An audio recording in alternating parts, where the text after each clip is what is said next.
qu'il a libéré. Il a Ouais, même dit, si je vis, ce n'est plus moi qui vis, c'est Christ qui vit en moi. Alors, ouais, si il c'est ça. pouvait vivre et faire tout par la loi, il l'aurait fait. Parce Oui, que, c'est vrai. Tout ça, ce sont des arguments. Moi, je ne vous demande pas des arguments. Vous êtes en face de ce texte-là. Qu'est-ce que Paul veut dire par là? Parce que n'oubliez pas qu'on a étudié, il y a Paul qui dit vraiment que et les païens, les autres nations ont reçu la Torah à travers la création, à travers leur conscience, et ils seront jugés par ça.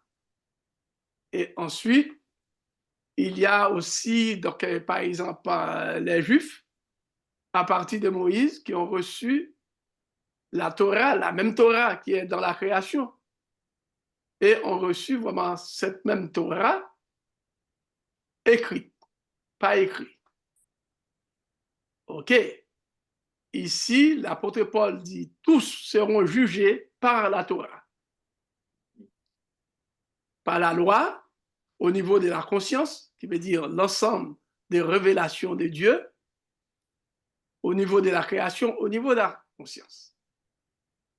Mais en fin de compte, l'apôtre Paul dit que les païens périront sans la loi, qui veut dire vraiment, donc, qui veut dire sans la loi écrite.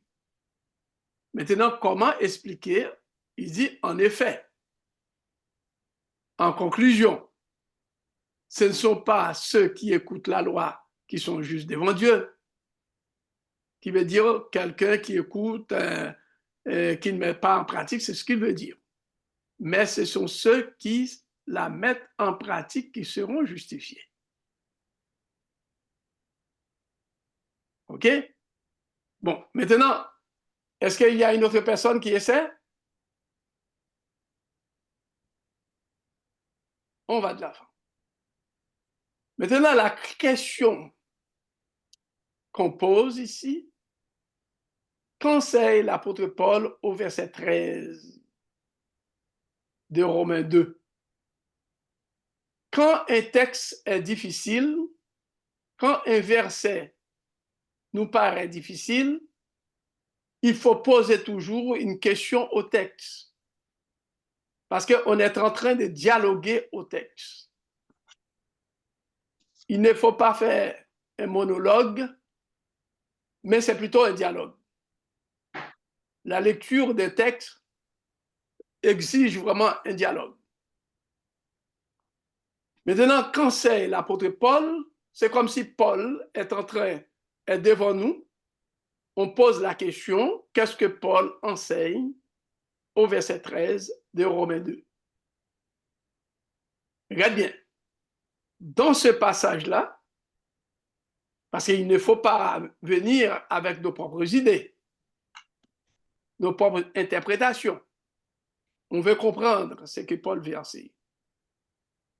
Paul montre que la loi ne doit pas rester seulement au niveau de l'écoute.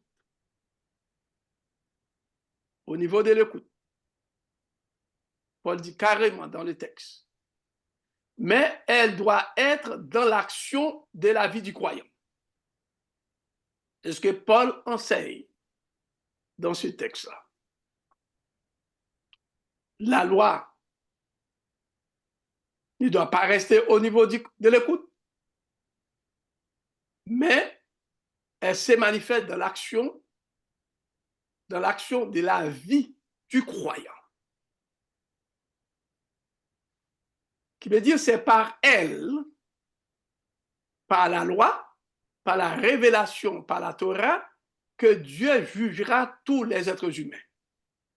Ah, tous les êtres humains, qu'ils soient pauvres, riches, qu'ils soient grands intellectuels ou bien non intellectuels, c'est par la loi, la Torah en tant que révélation de Dieu, soit dans la création, dans la conscience et la loi écrite, c'est par cette loi-là que Dieu jugera tous les êtres humains. Par conséquent, il faut la pratiquer. Qui veut dire ce que Paul veut dire, eh bien, Dieu donne la Torah, que ce soit aux nations, dans la conscience, et dans la conscience, dans la création, et la Torah écrite, c'est pour être pratiquée. Alors, Paul enseigne ici que ceux qui écoutent la loi doivent la pratiquer. Ça, c'est clair. La justice du salut que Dieu accorde à un pécheur au moment de sa repentance deviendra nulle s'il ne pratique pas la Torah. Ah! Ce qui veut dire vraiment, Dieu accorde la justice. Mais si vous ne pratiquez pas la Torah, cette justice-là est nulle. Est-ce que vous êtes là? Dans toute la Bible et dans les écrits de Paul, la justice du salut de Dieu ne vient pas de la Torah. Cette justice-là ne vient pas de la Torah. On ne doit pas chercher la justice de Dieu dans la révélation de la Bible. Même si on étudie la Bible, eh bien, donc on ne va pas trouver la justice là-dedans. On étudie la Bible pour nous éclairer. On étudie la Torah pour nous guider. La Torah, c'est le chemin qui permet de pratiquer eh bien, cette justice que Dieu nous a accordée. Vous voyez? Parce que c'est très profond ce que Paul est en train de nous enseigner. Très profond. Alors, nous disons que la justice du salut que Dieu accorde à un pécheur au moment de sa repentance deviendra nulle s'il ne pratique pas la Torah. Alors, nous avons souligné dans toute la Bible et dans les écrits de Paul, la justice du salut de Dieu ne vient pas de la Torah. Non. D'ailleurs, Jésus-Christ s'est adressé aux Juifs dans Jean chapitre 5, verset 39.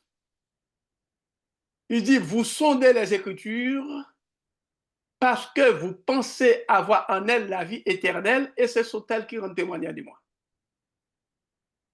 Qui veut dire le but de la Torah, le but de l'Écriture, c'est découvrir Jésus, qui est la vie, qui est la justice. À bien observer dans Romains 2, verset 13, le verbe justifier est à la fois passif, est à la voix passive. Soulignez ça dans votre Bible. Il faut prêter attention à la grammaire. Il faut faire attention parce que normalement, pour comprendre le sens du texte, il faut prêter attention à l'ensemble du mécanisme qui nous permet de comprendre un texte. Ce n'est pas seulement le vocabulaire, ce n'est pas seulement le dictionnaire, mais la structure du texte, la structure grammaticale du texte. Le verbe justifier est à la fois passif, oui ou non? C'est oui ou non? Tous ceux qui pratiquent la justice, tous ceux qui pratiquent la Torah seront justifiés. Dans la grammaire des langues, les voix sont les formes que prend le verbe. OK? En grec comme en français, la voix passive indique que le sujet grammatical du verbe subit l'action. La voie passive, c'est le sujet qui subit l'action. Mais ce n'est pas le sujet qui fait l'action. C'est pas vrai? Justine. Oui, oui, tout à fait. Seront Professeur. justifiés par la loi. C'est une voie passive, oui, oui. C'est une voie passive. Parce que ce n'est pas ceux qui pratiquent la loi qui font l'action là. Ils subissent plutôt l'action. Et celui qui fait l'action n'est pas là. On ne voit pas. Mais le contexte va nous identifier, va nous permettre d'identifier celui qui fait l'action. Vous êtes là jusqu'à présent? Vous êtes avec moi? Au verset 13, d'après les textes, ce sont ceux qui mettent la loi en pratique qui subissent l'action de la justice.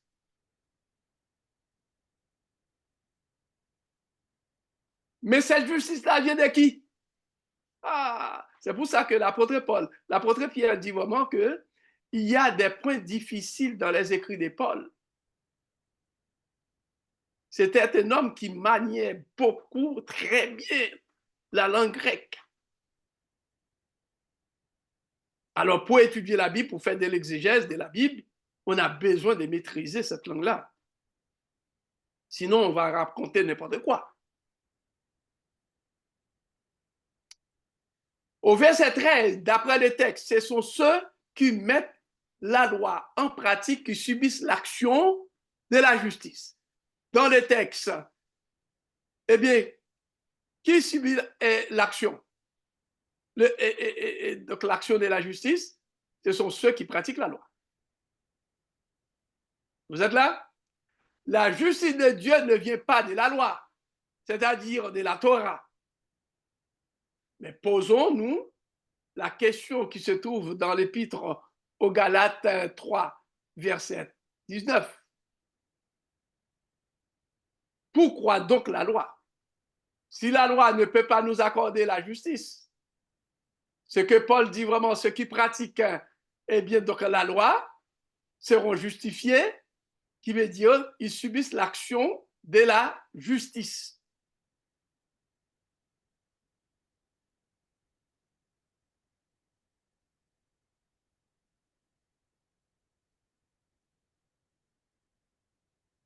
OK? Alors qu'il va dire dans le texte, le sujet réel, c'est Dieu. Donc, c'est Dieu qui fait l'action. C'est Dieu qui justifie. Dieu donne la justification. Dieu sauve. Mais cependant, les croyants ont besoin de garder la voie de la justice. Quelle est la voie de la justice? C'est en obéissant. C'est pour ça qu'on ne doit pas écouter seulement la loi. Eh bien, il faut la mettre en pratique. La révélation que Dieu nous a donnée, nous devons pratiquer. C'est là vraiment que la théologie qui dit une fois sauvé qu'on est sauvé, même si on est plongé, on abandonne Dieu, on rompt la relation avec lui pour aller dans le péché, dans le mal, et on dit, puisqu'on est baptisé, on est né de nouveau, eh bien, donc, born again, eh bien, on est déjà sauvé. Et c'est ce qui est arrivé, la tragédie qu'on a parmi nos jeunes adultes. Plusieurs, ce n'est pas seulement les jeunes adultes, et plusieurs les adultes aussi.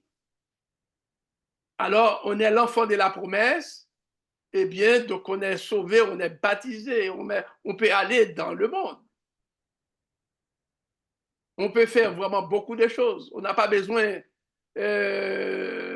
d'aller, d'écouter dans l'église, surtout avec vraiment tout ça, de ne pas juger. Venez vraiment comme vous êtes, on ne va pas vous reprocher, etc. Ça, c'est l'évangile de Satan. L'évangile de Satan, si Paul était là, Paul allait dire, écoutez bien, donc vous écoutez seulement la loi, la révélation. mais vous ne la pratiquez pas. Alors, vous ne serez pas justifiés. Qui veut dire, qu'est-ce que ça signifie? Au moment du jugement de Dieu, ces gens-là, on va déclarer coupables. Ces gens-là seront coupables.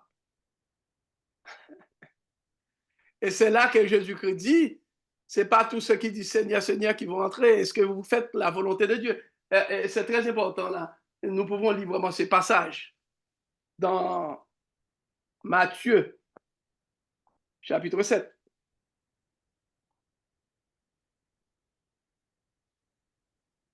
Matthieu, chapitre 7. Le verset 21, qui dit, ceux qui me disent Seigneur, Seigneur, n'entreront pas tous dans le royaume des cieux, mais seulement ceux qui font la volonté de mon Père. Alors, écoutez bien, celui qui fait la volonté de Dieu, de mon Père, c'est celui qui pratique, qui n'écoute pas, mais qui pratique la Torah, pour rester, pour demeurer dans la justice que Dieu lui a accordée. Parce que si vous ne pratiquez pas vraiment cette justice-là, et la justice, n'oubliez pas, pratiquer la Torah, tout ce qui est révélé dans la Torah, la dîme, les offrandes, et puis ensuite l'amour fraternel, tout ça, etc. C'est tout ça, mes amis. Il ne faut pas dire, bon, la dîme n'existe plus, tout ça, etc.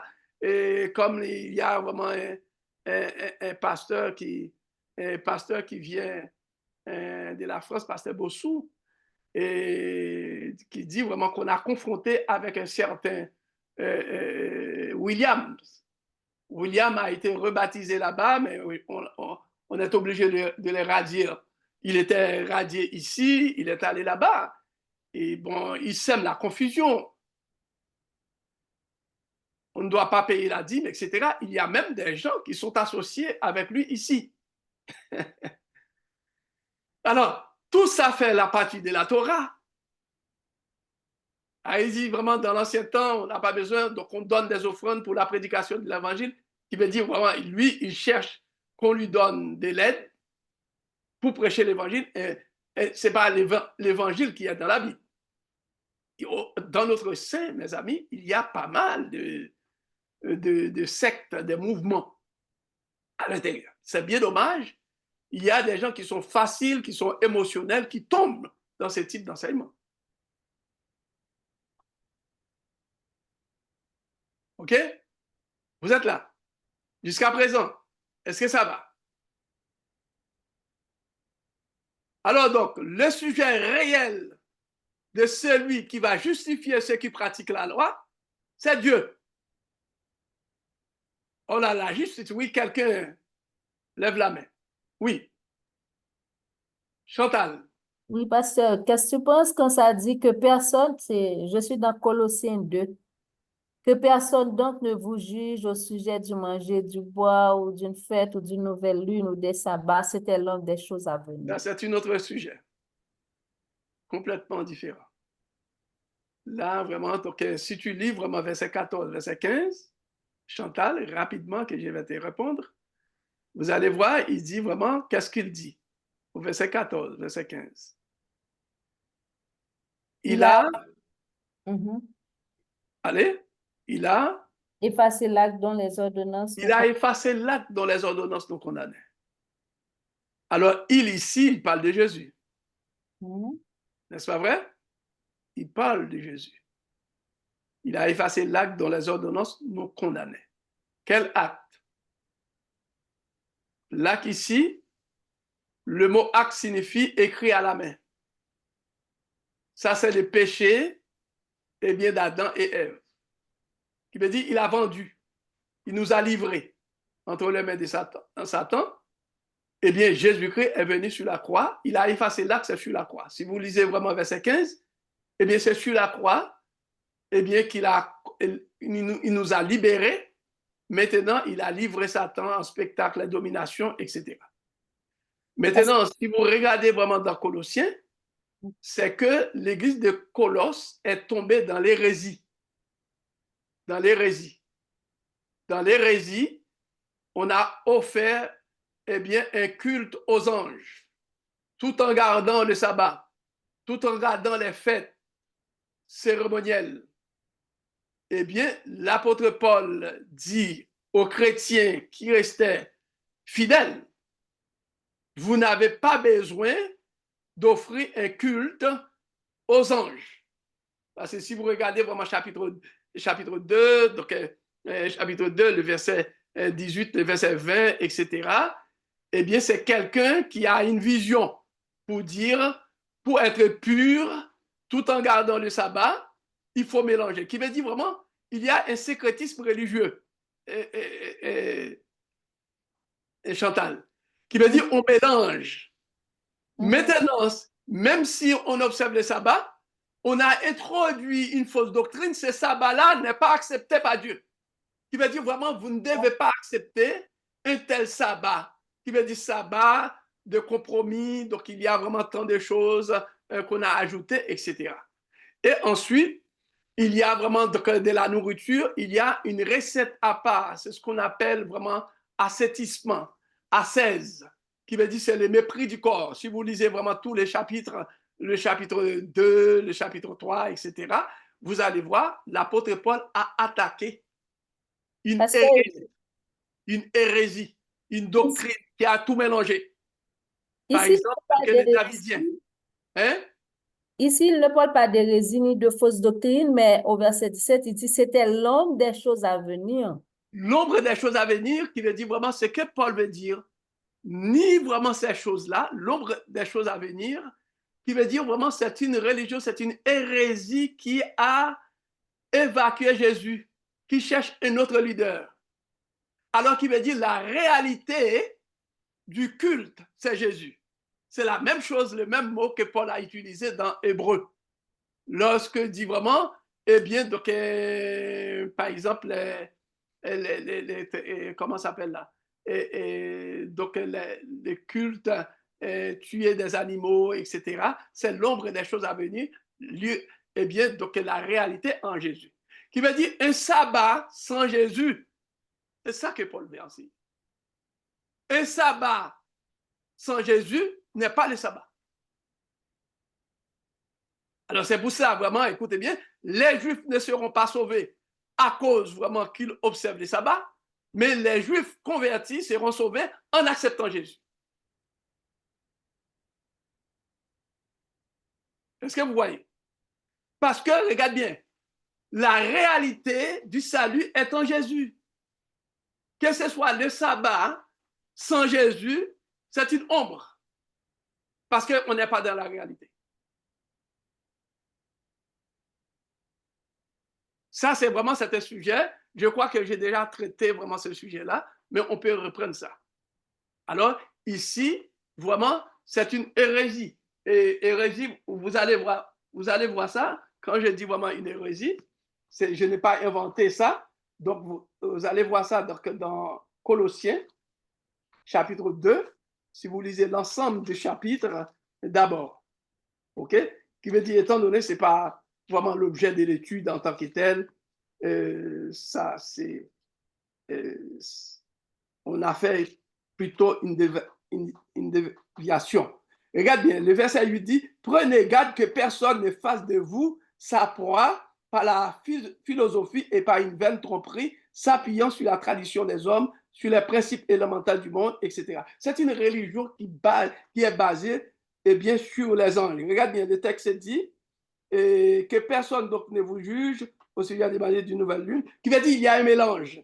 Au verset 18, il dit que personne, sous une apparence d'humilité, et par un culte des anges, qui veut dire, tout en observant le sabbat, gardant le sabbat, on a fait un mélange. Et l'apôtre Paul dit, cette adoration est en abomination parce que Jésus-Christ, c'est la réalité. Est-ce que ça va?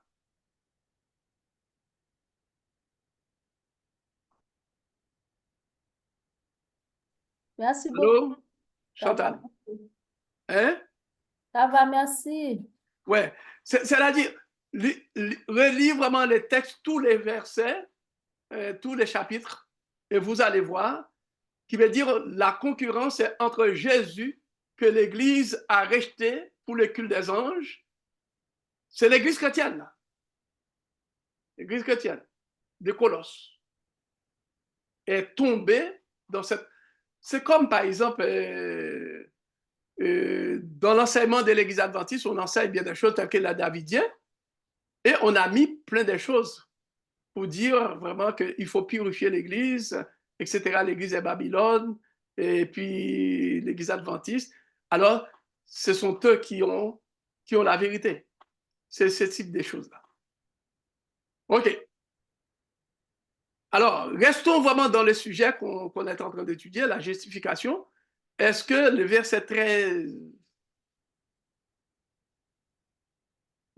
est compris? Pose des questions, le verset 13. Là.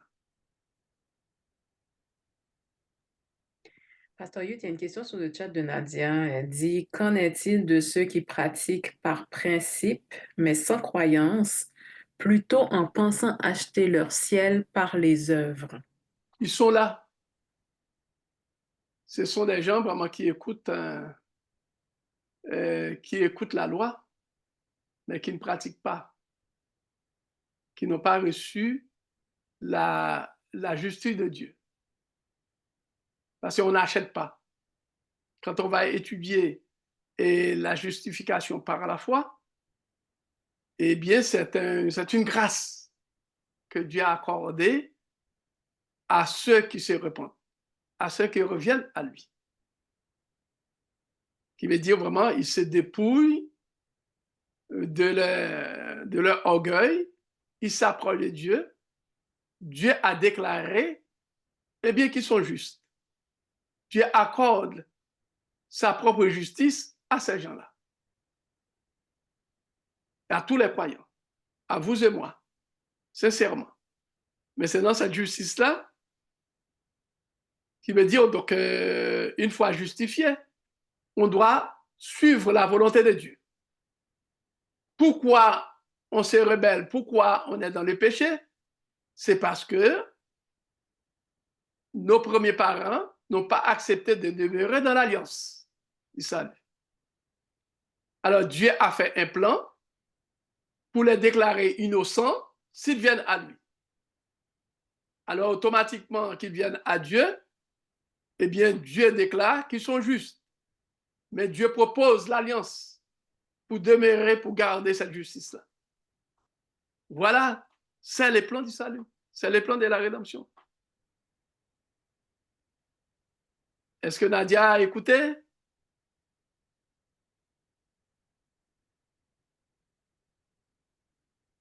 Est-ce que c'est clair? Allô? Elle est là, elle a écrit sur le chat, oui, merci. OK. C'est parce qu'elle est en train de faire, elle Quelque met chose. ses enfants. Non, elle est en train de coucher ses enfants, les mettre au lit. OK, je comprends. OK, c'est bien ça. Même si elle s'occupe de ses enfants, mais elle prête attention à l'étude de la parole de Dieu. C'est bien. OK. Est-ce qu'il y a d'autres questions, mes amis? Profitez, posez la question. Hein? Oui, Pasteur Youth, je suis en train de me demander, j'ai compris, mais là, j'essaie de faire des liens, OK? Là, il y a un passage qui m'est venu en tête, et le passage qui m'est venu en tête, c'est le psaume 119, verset 9. Comment le jeune homme rendra-t-il pur son sentier en se dirigeant d'après ta parole? Et donc, si je comprends bien, cette justice qui m'est donnée gratuitement parce que j'ai la foi en Jésus, je la garde, je la maintiens à travers une vie d'obéissance. Est-ce que c'est ça? L'obéissance. Bravo, Daniel. Ok. Bien interprété. Je te donne vraiment un diplôme vraiment d'exégèse. Super. C'est bien. Qui veut dire vraiment le but de la Torah, effectivement, c'est le mot Torah qui est utilisé. Et puis pour garder, parce que ce qui veut dire la Torah, c'est un miroir. Mhm. Il nous permet de voir là, on fait vraiment des faux pas pour revenir à ce Dieu qui possède la justice, qui me fait grâce. Et c'est ça. Qui veut dire quelqu'un qui dit vraiment, j'ai la grâce de Dieu, je suis sauvé. Mais on ne voit pas à travers ses actions. C'est faux. C'est faux. Tu es justifié, mais cependant, la Torah doit pouvoir montrer qu'on est justifié, qu'on est juste.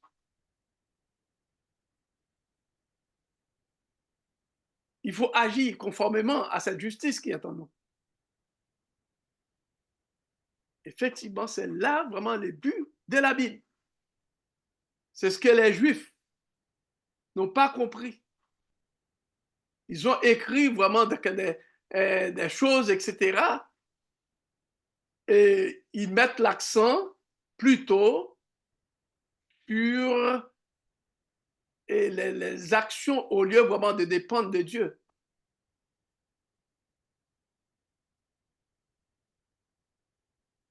Ça va? Et n'oubliez pas aussi, il y a l'exemple que je vais me donner. Dieu n'a pas demandé aux Juifs en esclavage, quand ils criaient, etc., tout simplement, le texte dit que Dieu a entendu les cris d'Israël. Après avoir entendu les cris d'Israël, Dieu dit, je vais venir pour les sauver. Dieu a eu compassion d'eux. Regarde les premières choses. Les cris des enfants d'Israël, vous connaissez ce texte, hein? Et lisons vraiment ces textes-là, ça peut nous aider à mieux comprendre. C'est Genèse. Genèse chapitre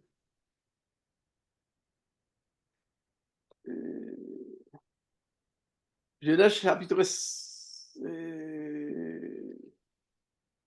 ok, Genèse 50, Exode, ok.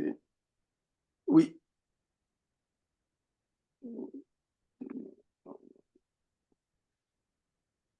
Genèse chapitre, je vais vous donner ça très rapidement. Je pense que c'est Exode chapitre 3 ou chapitre... C'est pas 39. Dieu a eu compassion pour les enfants d'Israël. Et ça m'échappe là. Ok. Et compassion. Et attends-moi, donne-moi une petite minute, je vais le trouver. Non, ok. Non, c'est Exode là. Exode chapitre 2, effectivement. Chapitre 2, verset 23. Il dit, longtemps après, le roi d'Égypte mourut et les enfants d'Israël gémissaient encore sous la servitude et poussaient des cris. Ces cris que leur arrachait la servitude montèrent jusqu'à Dieu. Il veut dire, cri, c'est vraiment prière. Dieu entendu leur gémissement et se souvint de son alliance avec Abraham, Isaac et Jacob. Verset 25. Dieu regarda les enfants d'Israël et il en eut compassion. Est-ce que Dieu a demandé, ok, j'ai entendu vos cris, vous allez observer mes commandements, eh bien, je vais vous délivrer. Est-ce que c'est ça que Dieu a fait? Non. Est-ce que c'est ça que Dieu a fait, mes amis? Non. Qu'est-ce que Dieu a fait?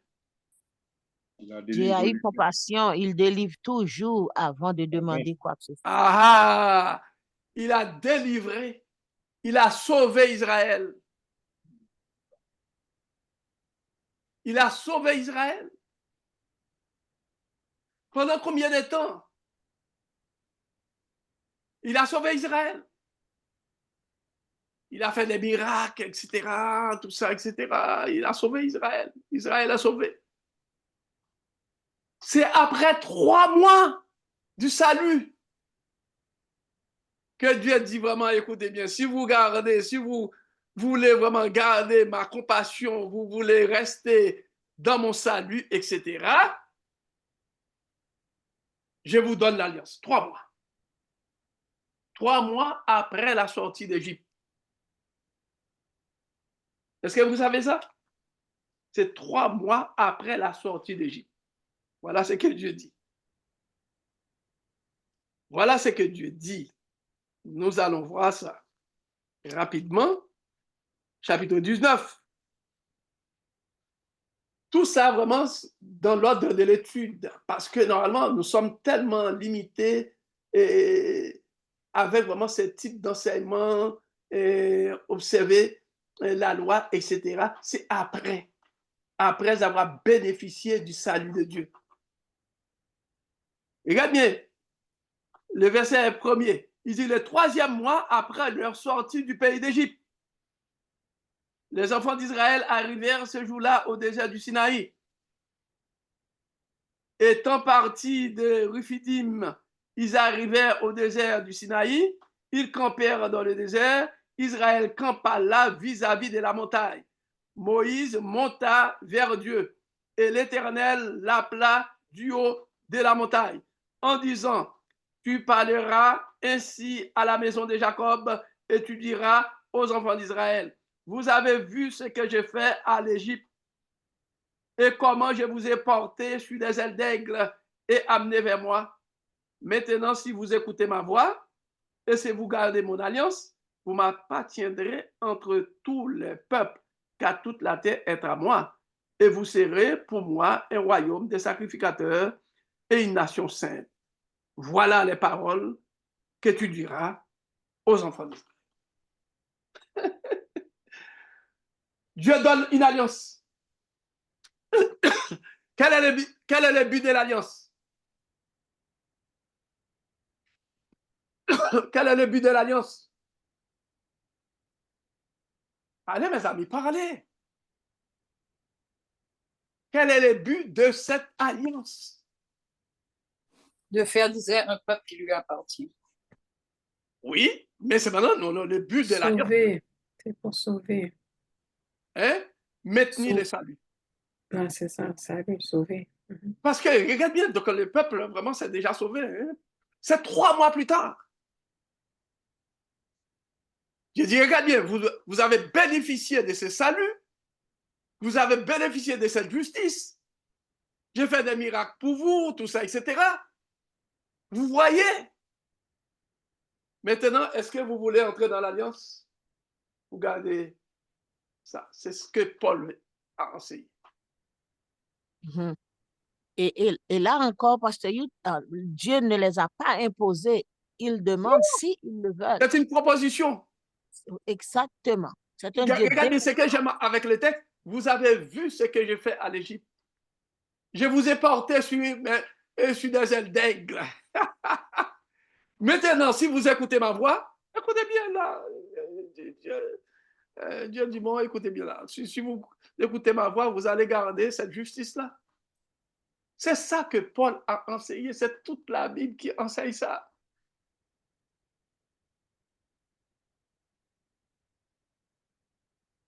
Alors, si vous acceptez le salut de Dieu, la justice de Dieu, et vous vivez dans le péché, la justice de Dieu n'est pas avec vous. Vous perdez cette justice. N'importe quelle église. N'importe quelle église qui dit, bon, écoutez bien, il ne faut pas juger les gens, laisser les gens vivre comme ça, etc. Mais est-ce que c'est la Torah? Vous ne portez pas vos propres jugements personnels, dit que la personne va périr, va mourir, etc. Mais cependant, vous enseignez comme Paul, c'est pas seulement écouter la loi, mais il faut les pratiquer. Il faut inviter les gens à pratiquer. À pratiquer. Il y a des gens qui veulent avoir la grâce de Dieu, mais sans obéir à la Torah. Qui veut dire, la Torah, si tu rejettes la Torah, qui veut dire tu rejettes la grâce de Dieu. Tu ne peux pas marcher, tu ne sais pas comment marcher. tu vas vivre selon toi-même. Alors la grâce de Dieu, la justice de Dieu nous donne le moyen de vivre conformément à la volonté de Dieu. Voyez très bien. C'est ça. Ce n'est pas la volonté de mes parents, ce n'est pas la volonté du pasteur, ce n'est pas la volonté de quiconque, etc. Vous voyez très bien le danger des gens qui sont dans l'église, qui font des groupes. S'ils ne sont pas là, eh bien, le groupe ne doit pas être là.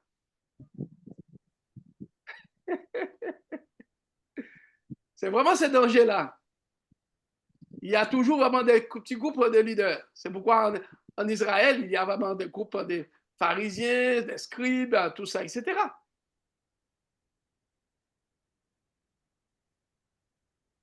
C'est Jésus-Christ qui nous donne. Les amis, écoutez bien. Donc, vous allez trouver de la joie quand on va entrer dans ce sujet, la justice, ce que Dieu a fait pour nous. Qui veut dire ma vie remplie de désordre, remplie de péchés, que Dieu, je réponds à l'appel, Dieu du vaillant. Ton compte est remplacé, ton compte de péché est remplacé par ma justice. Ton compte, parce que le compte de tous les hommes, là, nos dossiers, les dossiers, parce que nous sommes nés, comme David dit, vraiment, donc nous sommes nés, et je suis né dans le péché, ma mère m'a conçu dans le péché. Notre compte est rempli de péché. Notre compte est rempli du vieil homme. C'est rempli du vieil homme. On ne peut rien faire pour ça. Maintenant, c'est ce qu'il a fait pour Abraham. Quand on va étudier imputé à justice, wow! C'est un terme, une expression commerciale que la Bible a utilisée. Imputé à justice. Je vide le compte que tu as. J'ai mis vraiment la qualité nécessaire. J'ai rempli ça. Qui veut dire vraiment, quand l'accusation est venue pour Satan m'accuse et pour que Satan m'accuse, maintenant c'est la justice de Dieu qui apparaît. Mais si je désobéis comme Satan, écoutez bien, que mon compte est rempli de péché.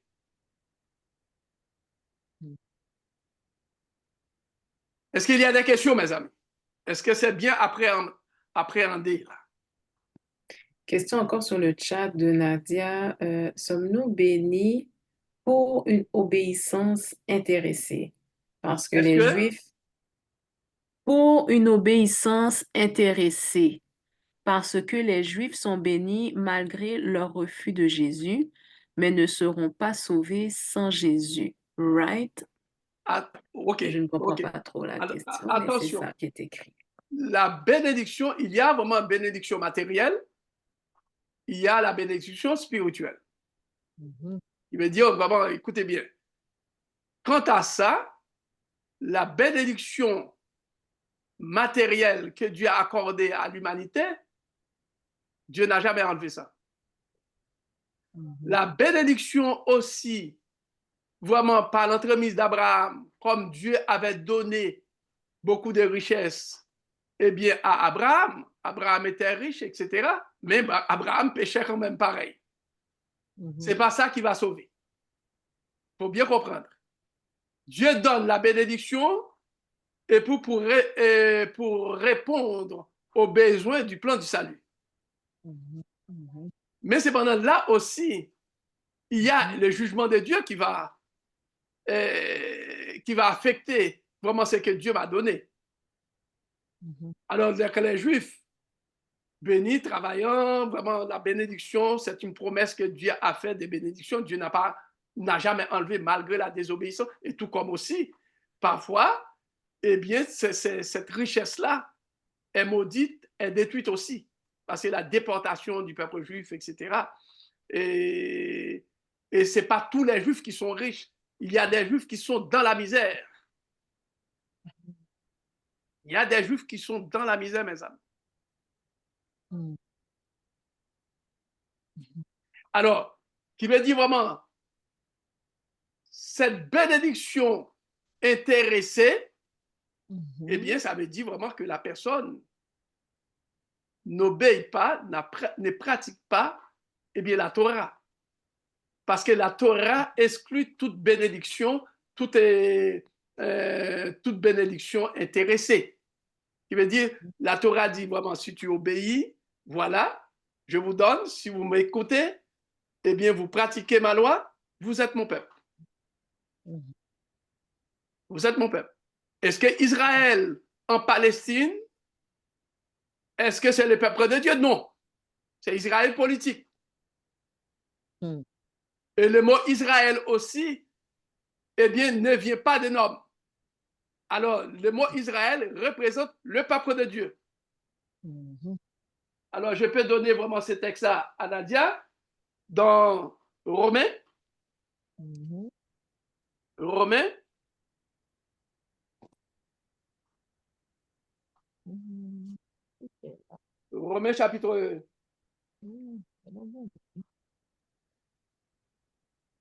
Romains chapitre 9, rapidement. Romains chapitre 9. Tu vois vraiment comment une étude, vraiment, on déborde vraiment bien. C'est bien. Regarde bien. Le verset 6. Le verset 6 qui dit, ce n'est point à dire que la parole de Dieu soit restée sans effet. Car tous ceux qui descendent d'Israël ne sont pas Israël. Vous êtes là, le verset 7. Et bien qu'ils soient la postérité d'Abraham, et ils ne sont pas tous ses enfants. Mais il est dit en Isaac, tu auras une postérité appelée de ton nom. C'est-à-dire que ce ne sont pas les enfants de la chair qui sont enfants de Dieu, mais que ce sont les enfants de la promesse qui sont regardés comme la postérité. Voici en effet la parole de la promesse. Je reviendrai à cette même époque, etc. Alors qu'il veut dire, regarde bien, l'apôtre Paul est clair. Ce n'est pas tous ceux qui portent le nom d'Israël qui sont Israël. Mhm. Ce n'est pas tous ceux qui sont appelés adventistes qui sont adventistes, parce que adventiste, vraiment, c'est une espérance. Mhm. C'est attendre Jésus. Mhm. Ce n'est pas le nom d'une religion. C'est un état de vie. Mhm. Mhm. Mhm. Est-ce que ça va? Mhm. Mhm. Est-ce que ça va, mes amis? Pasteur Youth, Oui. Nadia a répondu que oui, elle a compris. Merci beaucoup. Là, maintenant, je me pose la question, je suis en train d'essayer de faire le parallèle avec Jésus et je trouve que ça fait beaucoup de sens. Dans le sens, parce que je suis en train de réfléchir, puis à chaque fois que Jésus guérissait quelqu'un, souvent il lui disait, par exemple, j'ai un exemple devant moi, dans Jean Bravo. 5, voici, tu as été guéri, ne pêche plus, de Ouais, peur qu'il ne t'arrive ouais. quelque chose de pire. Et Alors, dans Jean 8, pratiquez la Torah. c'est ça, va pratiquer la Torah. Maintenant que tu es guéri, maintenant que tu es restauré, va pratiquer la Torah. Et Jésus lui dit, je ne te condamne pas non plus, ne pêche plus. Oui, Donc, c'est ça. ça fait du Il y a, sens. donc Daniel, il y a une autre guérison, Jésus qui dit, afin que le pire ne vous arrive. Ne pêche Oui. plus. Alors, qui veut dire vraiment, alors si tu ne pratiques pas la Ne Torah, pêche plus de peur qu'il ne t'arrive quelque chose de pire. C'est dans Jean ou est de 5. pire. Ouais, c'est ça. Mhm. Mhm. Bravo. Alors, qui veut dire vraiment, le don du salut que vous avez reçu, mais Dieu vous a donné un moyen pour garder ce salut. Mhm. Mhm. Et alors, c'est ça que les Juifs n'avaient pas compris. Ou bien, ils faisaient vraiment tellement des lois, et bien, justement, pour pouvoir faire une distinction, une sorte d'élite spirituelle, religieuse. Ce sont des codes. Mais la Torah de toute la Bible, qui veut dire la Bible, la révélation, a pour but de nous maintenir. C'est une voie pour pratiquer la justice que Dieu nous accorde. C'est ça. Oui, oui, parce que Apocalypse 14:12 répond bien. C'est ici la persévérance des saints qui gardent les commandements et la foi de Jésus. Bravo. Oui, c'est ça. C'est ça.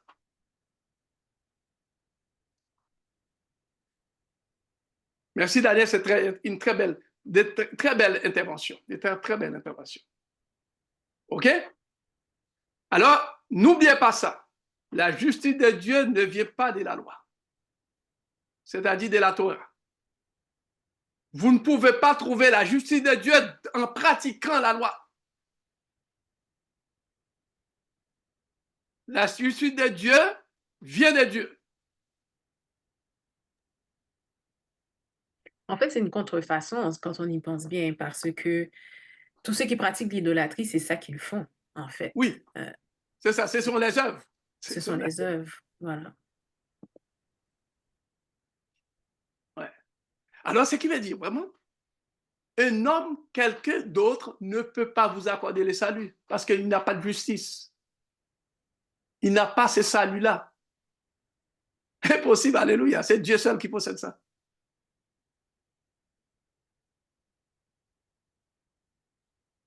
C'est seulement la religion chrétienne, c'est seulement la religion de la Bible. C'est seulement la religion de la Bible qui nous révèle cette facette-là. Maintenant, posons-nous la question qui se trouve. On va approfondir. Posons-nous la question.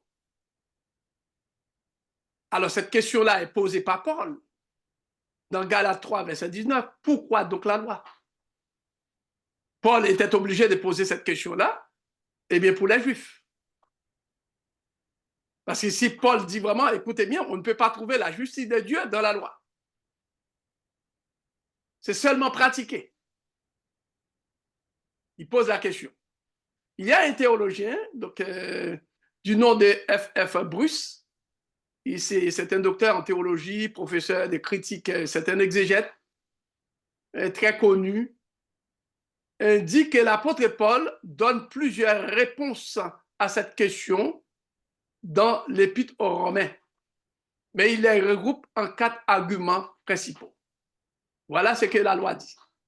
C'est un très bon document là que j'ai préparé. Alors, voilà ce que Paul, ce qu'il dit. Petit a, la loi a été donnée comme révélation de Dieu et de sa volonté. Ah, c'est formidable. Tout ce qu'on dit vraiment, écoutez bien. La loi, c'est quoi? La loi, c'est la révélation de Dieu qui montre le chemin. Comment vivre dans la justice. Quel Dieu, mes amis? Qui est ce Dieu-là? Il nous donne le salut, il nous donne la justice pour être son enfant, pour devenir comme lui, pour demeurer avec lui. Et puis, il nous a donné la révélation comment maintenir cette justice-là. La distinction du bien et du mal, qui veut dire la Torah, la loi est donnée pour faire une distinction entre le bien et le mal. Alors, la distinction du bien et du mal n'est pas le fruit d'une simple convention sociale. Ah! Ce n'est pas une simple convention sociale pour dire, bon, il faut donner vraiment de la nourriture, tout ça, etc. Écoutez bien, ce que le bien-être social a fait en France après la Révolution française, on a mis vraiment bien-être social. C'est justement pour calmer eh bien, la révolte. Tout le monde peut manger, reste tranquille. C'est une convention sociale. Ce n'est pas vraiment un acte d'amour. Elle s'enracine dans l'être et le caractère de Dieu et est écrite au profond de la nature humaine, puisque l'homme a été créé à l'image de Dieu. Dieu nous a, qui veut dire vraiment faire une distinction entre le bien et le mal. Dieu a créé ça en nous. C'est pour ça vraiment que même si vraiment des gens qui n'ont pas reçu la loi, eh bien la loi écrite, ils ont ça vraiment dans leur cœur. Tous les hommes sont créés.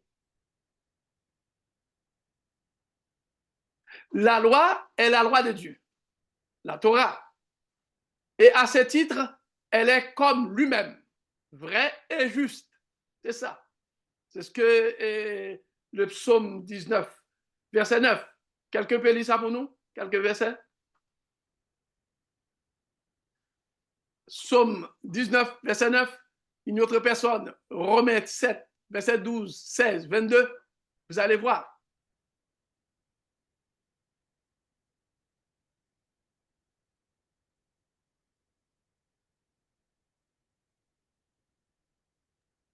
Psaume 19, verset 9. Les ordonnances de l'Éternel sont droites, elles réjouissent le cœur. Les commandements de l'Éternel sont purs, ils éclairent les yeux. Voilà. Ils éclairent les yeux. Ce n'est pas les yeux, vraiment les deux yeux qu'on a. L'un ici fait référence à l'intelligence, l'esprit. Ça nous éclaire.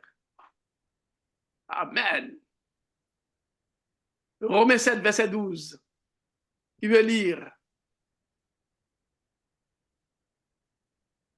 Romains 7, verset 12. Verset 16, verset 22.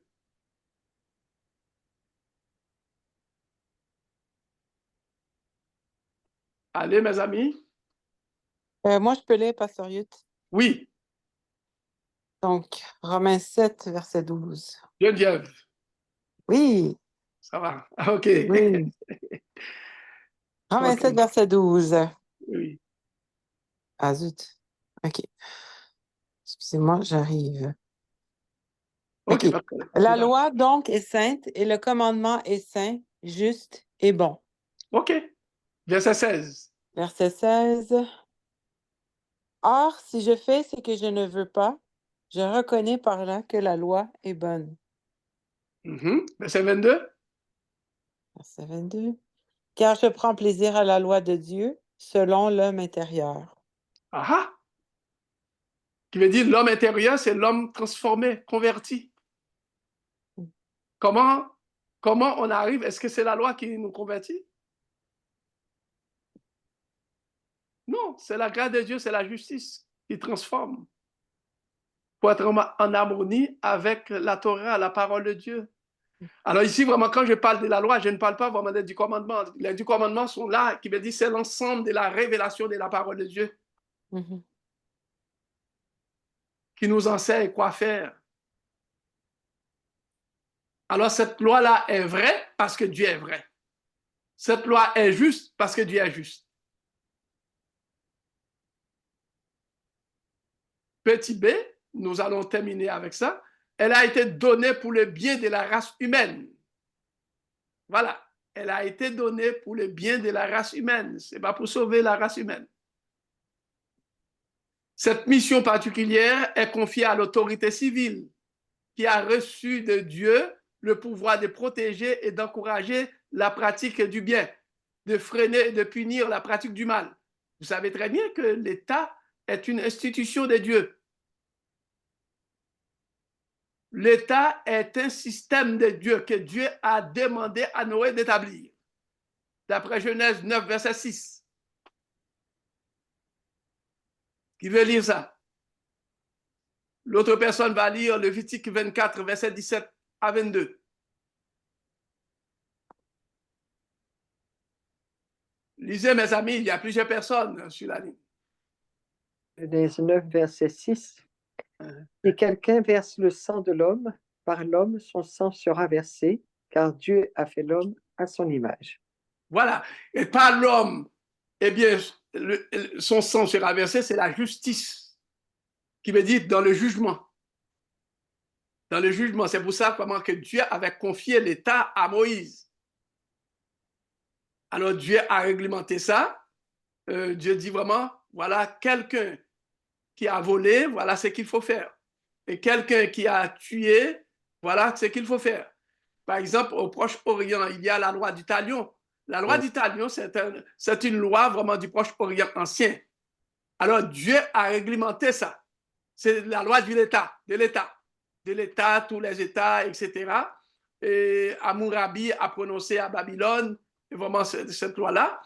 Alors maintenant, Dieu eh bien, a dit à Moïse, eh bien, écoutez bien, voilà ce qu'il faut faire. Et alors, si vraiment quelqu'un, eh bien, coupe un bras, tu fais justice, coupe un bras. Mais tu ne dois pas tuer, parce qu'autrefois, la loi d'Italie, il y a la justice personnelle. On a tué toute la famille. Le plus fort a tué. Alors, en Israël, Dieu a réglementé ça. C'est la justice au niveau de l'État. Donc, est-ce qu'on pourrait dire que ce verset fait référence à la peine capitale? Selon les pays. Selon les pays. Oui, le système de l'État, ce n'est pas peine capitale en tant que tel, mais c'est le système de l'État pour faire la justice. Il veut dire vraiment, et à travers les âges, il y a des pays qui voient la peine capitale. Non, il n'y a pas la peine capitale là. C'est une question de justice. La peine capitale, c'est plus vraiment la loi d'Italion qu'on a interprétée comme qu'on a interprété, par exemple, comme la justice du Proche-Orient ancien.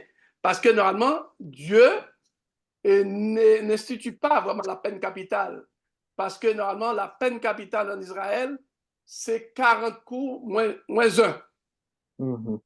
Alors, qui veut dire Dieu dit, écoutez bien, vous allez donner 39. Mais le 40e, non. Parce que le 40e va être fatal, c'est la mort. Et Dieu dit vraiment, quelqu'un qui a donné 40 coups sans obéir à sa loi, Dieu va se venger vraiment de cette personne-là qui est morte. Il dit, Dieu n'a pas institué la peine capitale. Dieu a institué un système de justice, l'État, qui doit légiférer. C'est ce que Paul dit dans Romains chapitre 13. Les magistrats ne portent pas pour rien son épée. L'épée, c'est le symbole du jugement. Pour faire justice. Littéralement, c'est très facile d'interpréter vraiment les textes d'une façon littérale. Là, vraiment, le verset, le chapitre 9, Genèse chapitre 9, parle de l'institution de l'État pour faire justice. Certainement, il y a la corruption, mais c'est un beau système. C'est Dieu qui a institué ça. Et même s'il y a des corruptions, mais Dieu fait grâce, Dieu maintient. S'il n'y a pas ça, vraiment, c'est l'anarchie complète. Oui, en fait, pourquoi je dis peine capitale? Parce qu'il est bien dit, si quelqu'un verse le sang de l'homme, par l'homme, son sang sera versé. Alors, c'est référence à la mort aussi de la personne qui a tué elle-même. Ok, oui. C'est littéral, qui veut dire il faut chercher. Est-ce que la personne n'a pas exprès? Parce que normalement, si vous lisez vraiment dans Lévitique, Dieu dit vraiment il faut analyser. Et s'il y a le cas qui est plus difficile, Moïse devait me consulter. Et Dieu déclarera. C'est Dieu qui va déclarer. Alors, qui veut dire vraiment, maintenant, la justice, est-ce que c'est une personne qui va passer son temps à tuer? Maintenant, comment la justice va, selon la peine, va donner, etc. Mais maintenant, c'est la peine. C'est pas tout cru comme ça, vraiment, que Dieu dit vraiment enlever la vie de la personne. Ouais. Merci. OK? Lévitique 24, verset 17 à 22. Le dernier texte qu'on va lire, et puis s'il y a des questions, on va poser des questions. 17 à 22. Celui qui frappera un homme mortellement sera puni de mort. Celui qui frappera un animal mortellement le remplacera vie pour vie. Si quelqu'un blesse son prochain, il lui sera fait comme il a fait. Fracture pour fracture, œil pour œil, dent pour dent, il lui sera fait la même blessure qu'il a faite à son prochain.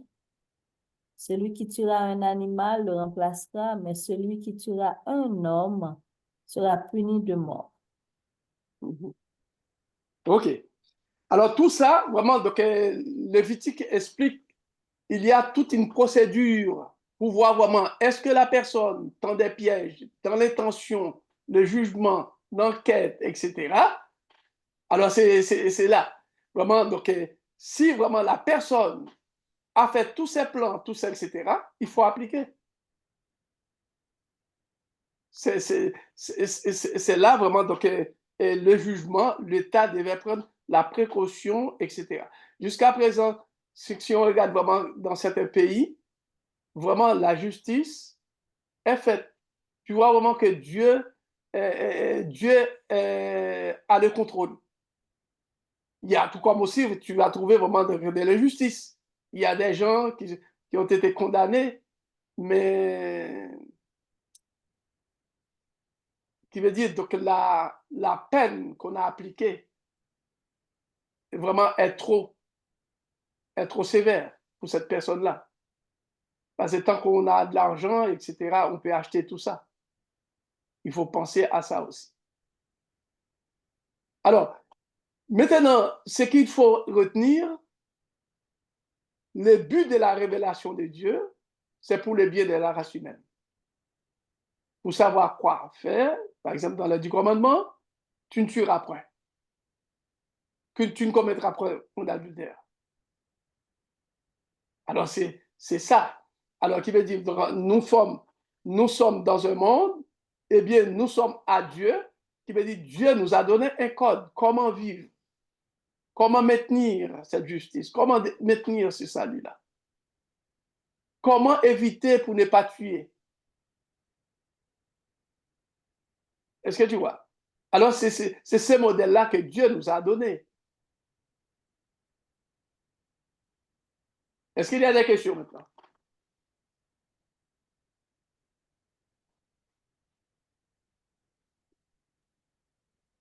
En résumé, qu'est-ce qu'on peut dire au niveau de la justice, au niveau de la pratique de la loi, de la justice du salut? Est-ce que quelqu'un peut résumer ça?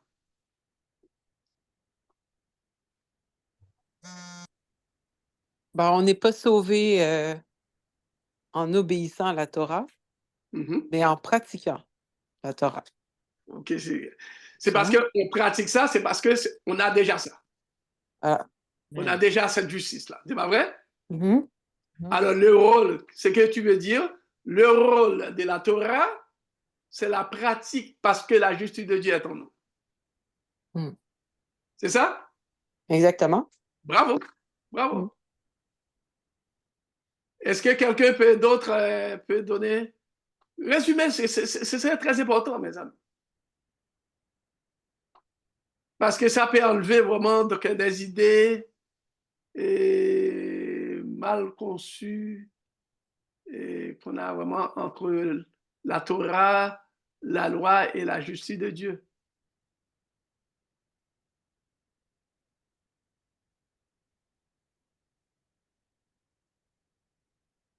Allô, allô, allô, allô, j'ai une classe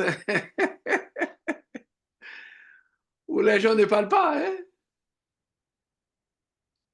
Oui, Tout alors, ce que nous pouvons tu as dire dit, que Dieu a bien planifié notre vie sur Terre pour être en harmonie avec lui et aussi avec la société pour être un bon citoyen. Et c'est en mettant en pratique la loi de Dieu et même on peut le voir même dans la société, tous les critères qu'on demande pour être un bon employé, pour être un bon citoyen, bon, d'où ils prennent ça? Là? Ça vient de Dieu. Amen. Et ça nous met en relation avec Dieu et en paix avec nous-mêmes, avec la famille. C'est extraordinaire. Oui. Simplement, il y a l'ennemi qui est là toujours pour aller à l'encontre de tout cela. Mais Dieu, avant l'ennemi, qui veut dire vraiment, ok, l'ennemi a entraîné l'humanité dans le péché, mais l'héritage de l'ennemi, c'est le vieil homme qui est en nous. Parce que les actions, c'est pas l'ennemi bien, qui fait ça, mais c'est nous en action. Et puis l'ennemi collabore automatiquement qu'on a l'action. Il y a une seule chose qu'il faut dire, qu'on le veuille ou non, même si l'humanité est plongée dans le péché, Satan ne peut pas combattre la volonté, si petite soit-elle, en nous. C'est ça. Donc, Quand on pêche, il cherche à nous influencer d'abord. Il cherche à affaiblir, il nous tente en ce sens-là pour que notre volonté se plie. Mais si notre volonté, eh bien, reste ferme, Satan ne peut rien faire. C'est vraiment important ce que vous dites, Pasteur Youth, parce que moi, c'est ce que je disais au début quand vous avez commencé à m'enseigner aussi, là. Oui. C'est que ce que j'aimais de ce Dieu-là, puis de la Bible, c'est que je dis c'est une Bible de c'est une parole de responsabilisation. Amen. Amen. Dans le sens où on a toujours un choix à faire. Puis justement, on n'est jamais forcé à faire quoi que ce soit. Amen. Tu n'as pas oublié, Geneviève, tu n'as pas oublié cette étude-là. C'est bon élève. Ça fait combien d'années là on a étudié ça? On est ensemble. Oh, depuis que tu es baptisé là, tu as quand même pas mal d'années, oui là. Ça fait longtemps que je dis 7 ans, il me semble. Là. Ça doit faire plus que 7 ans. Là. Hein? Plus que c'est? J'ai dit, ça fait longtemps que je dis 7 ans, mais il me semble que ça doit faire un peu plus longtemps que 7 ans. Là. 7 ans, oui. Ben, après ça, on a étudié pour le baptême, etc. Ouais, c'est ça. C'est ça. Oui. Comme dit Paul, c'est l'enfant que j'ai conçu. Spirituellement, avec Nadia. OK. Est-ce qu'il y a un résumé? C'est très important de faire un résumé parce que les écrits de Paul, ce ne sont pas faciles. Quand ça rentre dans notre tête, et n'oubliez pas que c'est l'évangile très facile qu'on entend. On entend, si vous n'observez pas le sabbat, si vous n'observez pas tout ça, etc., vous ne serez pas sauvés, etc. L'accent est mis plutôt sur l'observation de la loi, mais non pas sur la justice de Dieu. Comment garder, comment rester demeuré dans cette justice de Dieu qui nous sauve. Amen. Parce que normalement, une fois que le Saint-Esprit nous transforme, mes amis, on n'a pas besoin. La parole de Dieu, c'est notre guide. La parole de Dieu, c'est ça qui transforme. On va être en harmonie avec nos frères. L'hypocrisie ne sera plus. Le vol, complot, non. C'est ça vraiment que la Bible va nous enseigner. Parce que cette justice-là est en nous. Alors, on est en train de nourrir cette justice-là, quoi? Par la parole. Dieu donne, eh bien, la Torah, la parole, la Bible, comme médicament pour maintenir cette justice-là, pour ne pas être malade par le péché.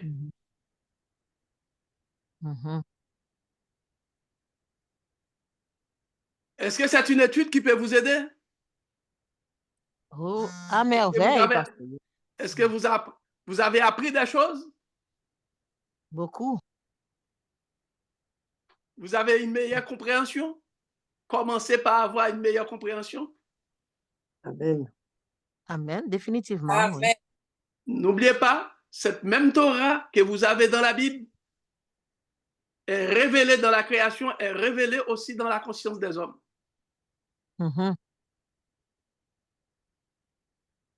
Il y a des hommes, d'ailleurs, écoutez, on a vu ça dans tous les États du pays, du monde. On ne doit pas tuer. C'est pas vrai? On ne doit pas tuer, on ne doit pas tuer, on ne peut pas faire vraiment n'importe quoi. Il y a vraiment, c'est mondial, que ce soit en Chine, que ce soit dans les pays communistes, etc.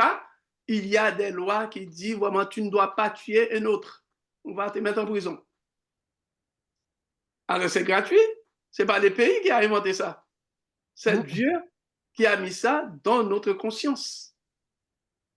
Maintenant, lorsque on a la Torah écrite, maintenant, on est éclairé davantage. On est éclairé davantage. Oui. Je voulais dire quelque chose.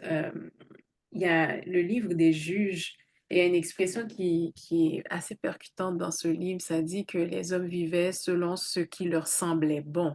Bon, Et Et on y lit des choses quand même tristes, là. Oui, L'histoire du Lévite, c'est vraiment des choses atroces qui sont passées durant cette période-là parce qu'ils vivaient selon ce qui leur semblait bon, c'est alors ça. que Dieu donne à Mhm. son peuple un guide. Il donne Bravo. une espèce de GPS pour savoir ce qui est bon et non pas selon ce qui nous semble bon. Parce que C'est ça. le résultat dans le livre des juges n'est pas un beau résultat. Non. Et puis ensuite, les textes aussi, vraiment, donc, les livres des juges révèlent, c'était la nouvelle génération qui ne connaissait pas Dieu, qui ne connaissait pas la Torah. Ils ont mis de côté la Torah. Ils ont mis de côté la Torah. Je dis ça au début, qui veut dire vraiment, ils ne connaissaient pas Dieu. Pour connaître Dieu, c'est à travers la Torah qui nous permet de connaître la Torah. Mais est-ce qu'on n'est pas en train vraiment de vivre cette même situation-là? Moi, c'est ce que j'observe à Montréal. À travers vraiment beaucoup de nos enfants, etc. Bon, on est dans cette ère du relativisme, donc faut respecter chacun, ce que chacun croit qui est bon pour lui-même. Ouais, Donc, oui, c'est ça. C'est que plusieurs, vraiment, parce que j'ai côtoyé, j'ai parlé à plusieurs de jeunes adultes, 40 ans, 45 ans, 30 ans, jeunes, etc. Ils s'en foutent des choses. Écoutez bien, il n'y a pas presque, moi je ne dis pas tout, non, mais c'est maintenant en général, ce que je vois. Ils ne connaissent pas la parole de Dieu. D'ailleurs, la parole de Dieu ne les intéresse pas. Vraiment, la Bible en tant que telle, ils peuvent vraiment texto, il dit vraiment, écoutez bien. J'étais dans une église, là, et pour étudier la Bible avec les jeunes, des jeunes adultes à l'université, qui sont en maîtrise, qui sont tout ça, etc. Pour une étude biblique, ils ne peuvent pas passer 30 à 40 minutes d'étudier la Bible. Il dit, pasteur, non, c'est 15 minutes. 15 minutes, et puis ensuite, il dit, mais pasteur, écoutez bien, avec vraiment donc, les réseaux sociaux, etc., donne quelque chose, et puis parler en 10 minutes, 15 minutes, OK. Il dit vraiment, comment vous êtes à l'université pour, par exemple, dans un cours, tu as besoin de 3 heures de temps, 3 heures de temps, et puis on vous exige vraiment d'aller faire des recherches pendant 6 heures de temps pour mieux posséder la matière. Ça, c'est pour des diplômes. Alors qu'il veut dire vraiment la parole de Dieu est beaucoup plus difficile parce que c'est une révélation. La parole de Dieu, c'est Dieu lui-même. Mais Dieu nous fait grâce pour nous donner l'intelligence avec le Saint-Esprit pour mieux comprendre. Alors, on ne veut pas passer vraiment 30 à 40 minutes d'étudier la parole de Dieu. Ah, il dit non. Et puis, je l'ai laissé faire pour faire l'expérience. Tu sais vraiment, même à 15 minutes, ils ont commencé ce cours à 15 minutes. Après 1 mois, ils ont abandonné. Il s'est trop pour eux. Là, à Montréal, des enfants adventistes. Alors, tu vois vraiment que nous sommes dans cette... Mais c'est maintenant, ils sont prêts à écouter un temps de louange, un temps et demi même. Et puis répéter un seul mot, une phrase, vraiment tout ça, etc. Charismatique.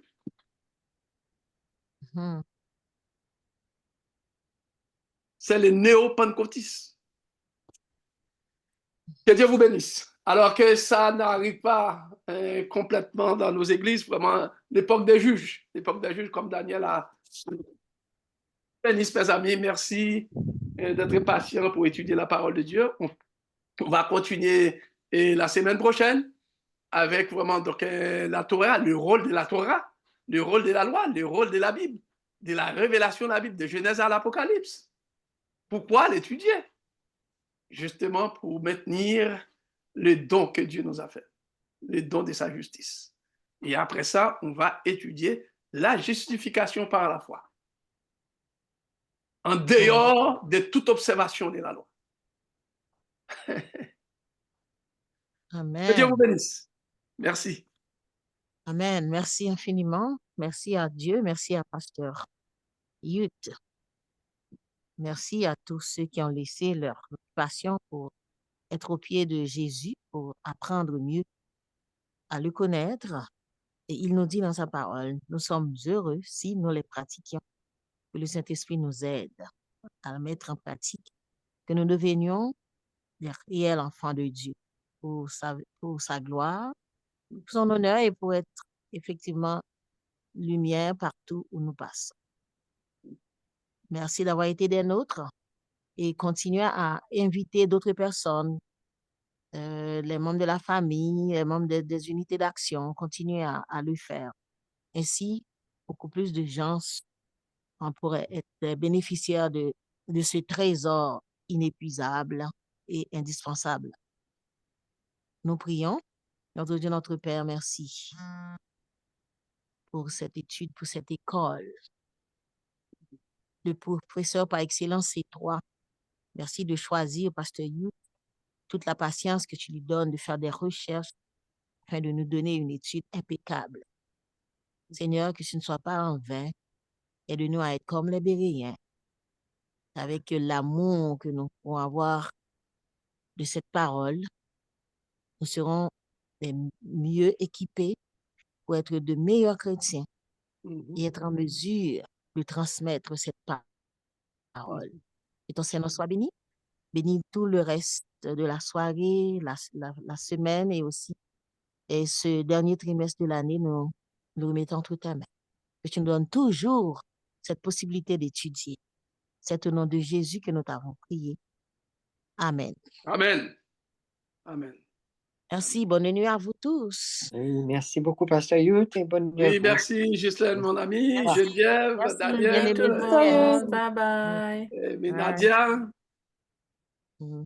OK, à tous, à toutes aussi.